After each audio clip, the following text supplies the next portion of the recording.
이번 지진을 통해서 저도 무척 많이 놀랐습니다. 이제까지 지진에 대한 영상들은 영화나 뉴스를 통해서 볼 수 있었습니다만은 제가 직접 겪었을 때 그 충격은 아직까지 제 몸 안에 들어있는 것 같은 그런 느낌이 들 정도입니다. 그날 당일 첫 번째 지진이 발생했을 때 도장에서 제가 청수를 모시고 있었습니다.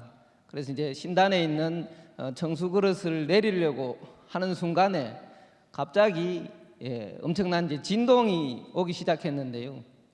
그 진동의 공포가 예를 든다면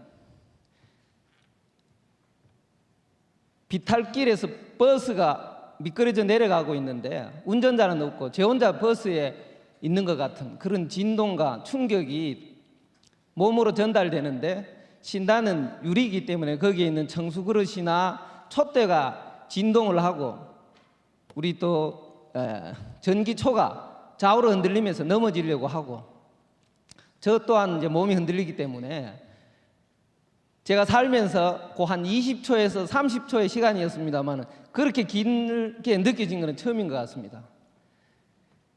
제 자신도 불안하지만 또 신단에 어떻게 훼손이 될까 싶은 그 두 마음, 걱정이 피해야 될까, 지금 저거를 어떻게 지켜야 될까, 그런 마음이 들 정도로 공포감이 대단했는데요.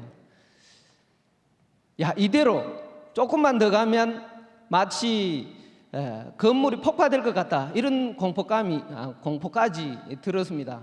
그래서 일부 청수 그릇에 있는 물들이 그 진동 때문에 튀어서 바깥으로 뛰쳐나오기도 하고, 또 청수 그릇 뚜껑이 떨어져서 밑에 촛대가 향로가 있는 유리판이 깨지기도 했습니다.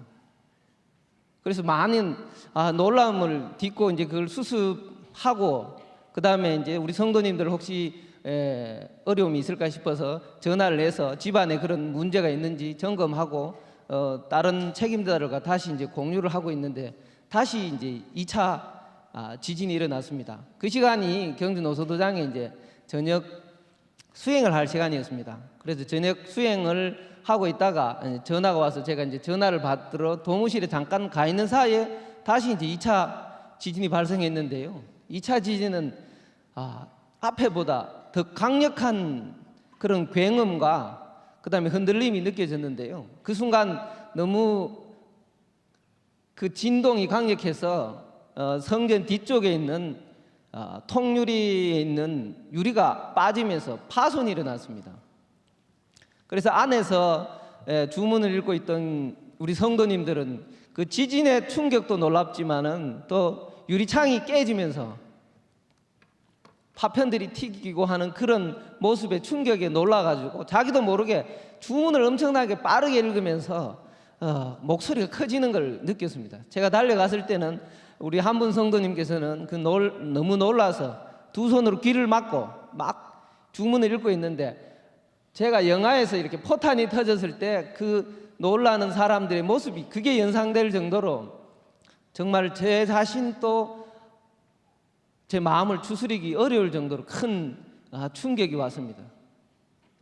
그래서 우선은 이거를 이제 수습을 해야 되겠다고 해서 거기에 있는 이제 우리 성도님들은 집으로 돌려보내고 신단에 있는 청수 그릇과 촛대들은 아래쪽으로 다 내리고 해서 수습을 했는데요.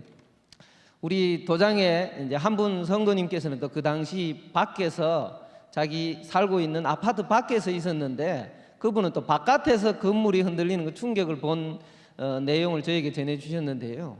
그분이 이제 밖에서 아파트 쪽을 바라보고 있었는데, 우리가 흔히 9.11 테러라 같은 이렇게 테러가 일어날 때 폭파되는 그런 굉음, 아니면 혹시나 이제 가스 폭발이 되었는 것처럼 엄청난 꽝 하는 그 소리와 더불어 아파트 전체가 진동을 하는데, 우리 저 영화에 보면 슬로 비디오로도 이렇게 그 파장이 흔들리는 장면을 보는데, 실제 우리 그 성도님 눈앞에는 위층에서부터 아래층이 파도처럼 흔들리면서 진동을 하는데 그 공포가 아주 충격적이었다는 얘기도 들었습니다.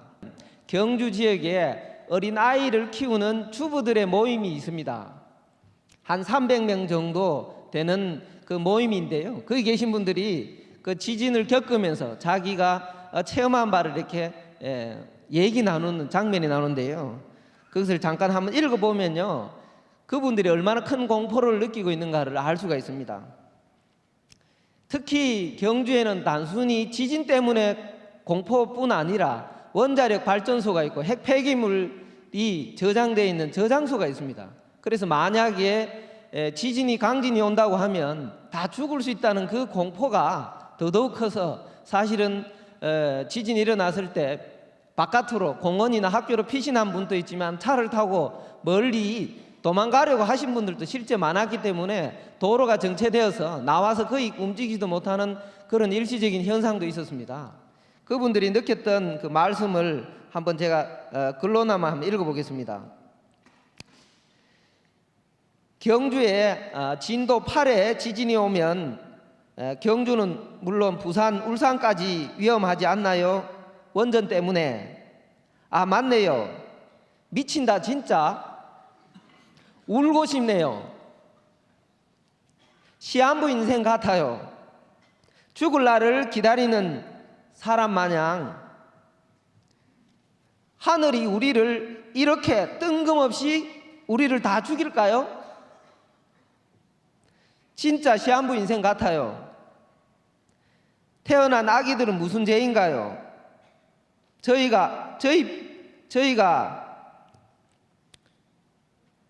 저희뿐만 아니라 다른 아기들도 너무 불쌍해요. 시한부 인생이 이런 느낌이겠죠. 왜 하필 경주에? 저는 이제 한 달 지난 아기가 있는데 마음이 너무 아파요. 저는 곧 출산을 위해서 경주에 내려왔는데 경주에 괜히 내려왔어요. 저 역시 요번에 이런 걸 겪으면서 느꼈던 게, 정말 이 지진이라는 거는 우리가 직접 느껴보지 않고는 이게 실감을 못한다는 생각을 했고요. 이번에 지진을 통해서 저희들에게 가르침을 주는 것이 개벽 실제 상황에서는 저희들이 아무것도 할 수 없다는 겁니다. 내 목숨 하나 건지기 바쁘고 우리가 사람을 살릴 수 있는 시간, 내 가족, 이웃, 친지들을 살릴 수 있는 시간은 바로 지금 이 시간밖에 없다라는 겁니다. 여러 성도님들이 오늘 이 자리에서 같이 공감했으면 하는 바가, 경주에 있는 분들은 생사관이 지금 흔들리고 있습니다. 삶의 방식이 달라지고 있습니다. 정말 저희들이 이제 상실험 신앙을 해야 되고 개벽 신앙을 해야 되거든요. 종말 신앙이 아닌 진짜 개벽 신앙을 하라고 상제님께서 저희들에게 경고해 주신다고 봅니다. 다행히 한 사람도 죽은 사람이 없이 조금의 다친 사람들만 있을 뿐이지만 저희들에게 주는 메시지는 아주 강렬하다는 생각을 했습니다.